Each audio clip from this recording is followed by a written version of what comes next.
Sir ಇವನ ಕಡೆ 300 ರೂಪಾಯಿ ತಗೊಂಡಿದ್ರಿ ಯಾಕೆ ರಸೀದಿ ಕೊಟ್ಟಿಲ್ಲ तुम्हारा दिया ना पैसे नडी आचे बा फस्ट आचे नडी ಯಾಕೆ ಇದೇನು ಸ್ವಂತ ನಿಮ್ ಮಾತಾಡಿ ಇದು ನಿಮ್ ಪ್ರಾಪರ್ಟಿನ ಪ್ರಾಪರ್ಟಿ ಅಂತ ಹೇಳ್ತಾ ಮತ್ತೆ ಏನು ಬಸವರಾಜ್ ಅವರ ನಿಮ್ಗೆ ದುಡ್ಡು ತೊಂದೇನಪ್ಪ ಅಂದ್ರೆ ಅವ್ರು ಯಾಕೆ ರೆಸ್ಟ್ ಬಿಡ್ಲಿಲ್ಲ ಯಾರು ತಗೊಂಡಿದ್ದಾರೆ ನೀವು ಮತ್ತೆ ಸುಳ್ಳು ಹೇಳ್ತಾನ ಡ್ರೈವರ್ ಸರ್ ಅವ್ರ ಗಾಡಿಗಳೆಲ್ಲ ಬರ್ತಾ ಇರ್ತವೆ ಹೋಗ್ತಾ ಇರ್ತವೆ ದುಡ್ಡು ಎತ್ಕೊಂಡಿದ್ಯಪ್ಪ ರಸೀದಿ ಯಾಕೆ ಕೊಡ್ತಾ ಇಲ್ಲ ಬಸವರಾಜ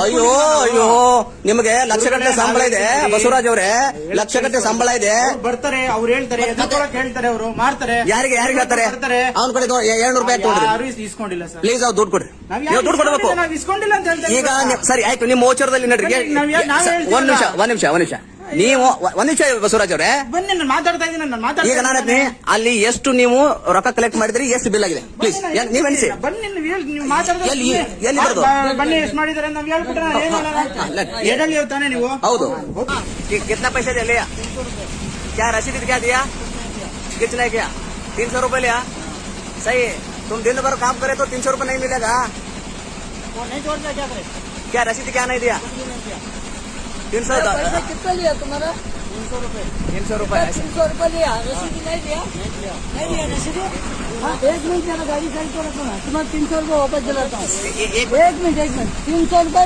चाहिए तो गाड़ी साइड को लगाओ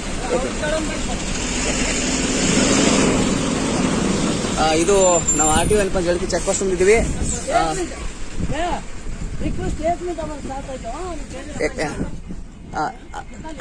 पैसे कितना ले भाई 200 रुपए क्या क्यों तुम्हारा रसीद दिया क्या नहीं क्यों तुम दिन भर काम करे तो तुमको 500 रुपए नहीं मिलेगा वो क्यों रसीद नहीं दिया तुमको रसीद नहीं दिया रसीद थोड़ी देते हैं ऐसे लेते हैं पैसे लेते हैं कितना दिन भर 200 300 हाँ किसी से 200 किसी से 500 भी देते हैं अभी कितना लिया तुम्हारे पास 200 मेरे से लिया 200 रुपए रसीद नहीं दिया ऐसा हो तो क्या करे ड्राइवर को काम हाँ मुश्किल है ना बहुत अच्छा शुक्रिया किस आदमी को दिया तुम इसको अभी अंदर है ಯಾರಿದ್ದಾರೆ ಒಳಗಡೆ ಕಿಟಕಿ ಅಲ್ಲಪ್ಪ ಒಳಗೆ ಹೋಗ್ತೀನಿ ಅದೇ ನಿಮ್ದು ಸ್ವಂತ ಜಾಗ ಸ್ವಂತ ಆಸ್ತಿನ ಅದು ಅಜ್ಜ ಮುತ್ತಜ್ಜ ಆಸ್ತಿನ ಸ್ವಂತ ಆಸ್ತಿನ ಅದು ನಮ್ಮ ಅದೇ ಪಬ್ಲಿಕ್ ಪ್ರಾಪರ್ಟಿ ಅದು ಎಲ್ಲಿದೆ ಸರ್ ಎಲ್ಲಿದ್ರೆ ಬರ್ತಲ್ಲಪ್ಪ ಈಗ ದುಡ್ಡು ಯಾರ್ದು कौन लिया पैसा कौन है अंदर कौन है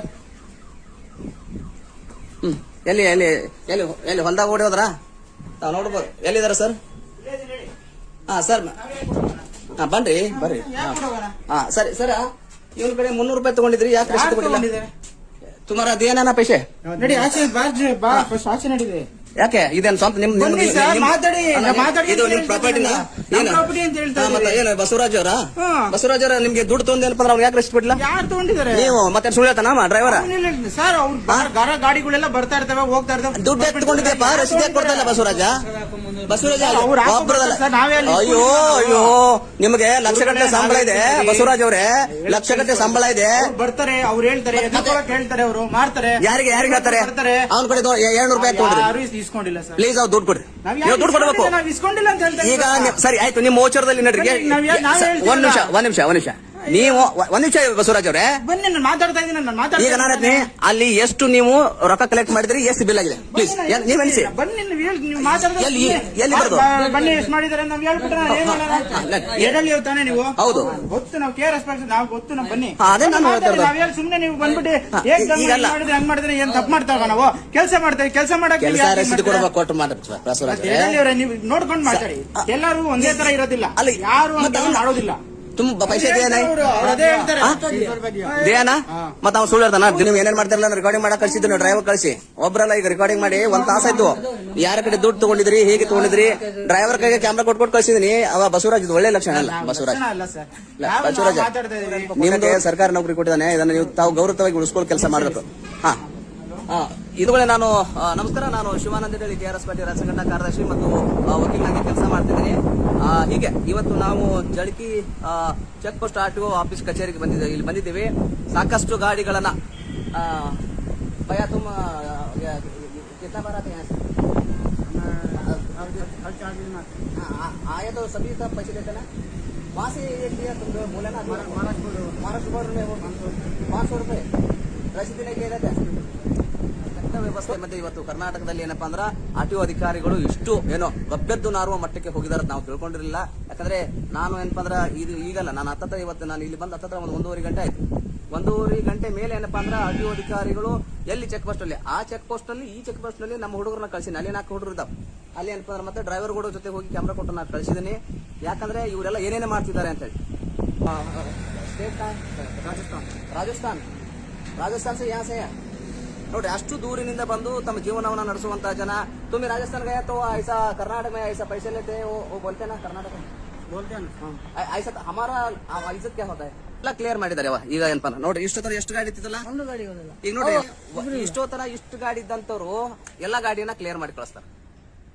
ಅಂದ್ರೆ ಒಂದು ಜಾಗದಲ್ಲಿ ಒಂದು KRS ಪಕ್ಷಿ ಸೈನಿಕರು ಸ್ವಲ್ಪ ಒಂದು 5-10 ಜನ ಇದ್ರೆ ಯಾವ ತರಕ್ಕೆ ಬದಲಾವಣೆ ಆಗ್ತೈತಿ ಅನ್ನೋದಾಗ ನೋಡಿ. ಎಲ್ಲ ಕೇಸಬೇಕಾಯ್ತದ अब तक बहुत गाड़ी है ना, बहुत गाड़ी हाँ एक भी गाड़ी नहीं रोके, सभी चल रहे.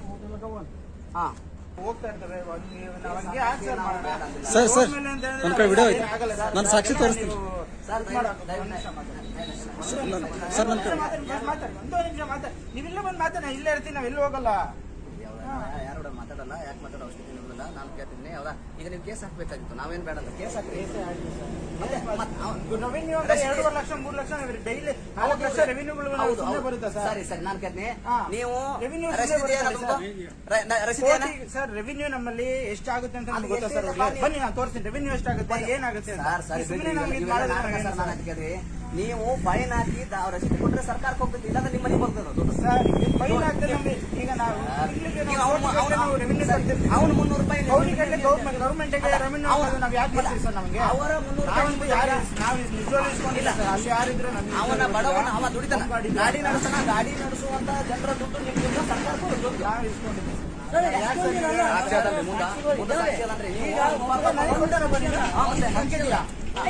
ಇಲ್ಲ ಸರ್ ನಾ ಹೇಳ್ತೀನಿ ಕೇಳಿ. ಸರ್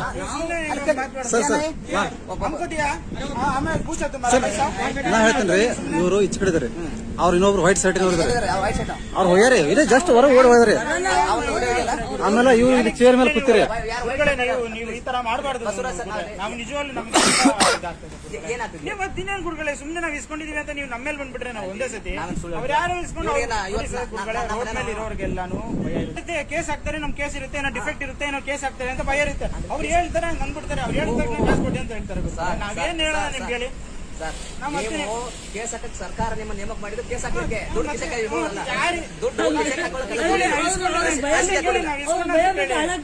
ನೀವು ಇಸ್ಕೊಂತೀರಾ? ಕೇಳಿ, ಅಲ್ಲೇ ನಾನು ಇಸ್ಕೊಂಡಿದ್ರೆ ಯಾರಪ್ಪ ನಿಮ್ಮ ಹತ್ರ ಕೇಸ್ ಹಾಕ್ತೀನಿ ಅಂತ ಹೇಳ್ಬೇಕು. ಈಗ ಅವ್ನು 300 ರೂಪಾಯಿ ಕೊಡ್ತಾರೆ ಗುರುಗಳೇ. ನಾನೇ ಅಲ್ಲೇ ಕೇಳಿ, ನಾನು ಇಲ್ಲ, ಕೊಟ್ಬಿಡಿ ಪಾಪ ಅವರು कितना मिलते तुमको खाना देना करके क्या कैसा खाना उसी में होता है ऐसा होता ಸರ್. ಪ್ಲೀಸ್ ಅವ್ರಿಗೆ ದುಡ್ಡು ಕೊಡ್ರಿ ಹೌದಾ. ಇದು ನಿಮ್ಮ ಮಕ್ಕಳಿಗೆ ಮತ್ತೆ ನಿಮ್ಮ ಮನೆಯ ಕುಟುಂಬಕ್ಕೆ ಎಲ್ಲರಿಗೆ ಅದು ಶಾಪ ಆಗ್ತಾ ಇರ್ತೈತಿ. ನೀವೆಲ್ಲ ಈ ತರ ಕೆಟ್ಟ ಮಾಡೋದಿಲ್ಲ ಹೌದಾ. ಕೆಟ್ಟಾಗಿ ನಡ್ಕೊಳ್ಳೋದು ಒಳ್ಳೆ ಲಕ್ಷಣ ಅಲ್ಲ, ಇದು ಒಳ್ಳೆ ಗುಣನೂ ಅಲ್ಲ ಯಾವ್ದಾ. ದಯವಿಟ್ಟು ಅವ್ರಿಗೆ ಅವ್ರು ದುಡ್ಡು ಕೊಡ್ರಿ ಪ್ಲೀಸ್ ಹೌದಾ. ಹೀಗಾದ್ರೆ ಇದು ಬರೋಬರ. ನಾನು ದಿನ ಬರ್ತೀನಿ, ಹಿಂಗಾದ್ರೆ ಇದು ಸರಿ ಹೋಗಲ್ಲ.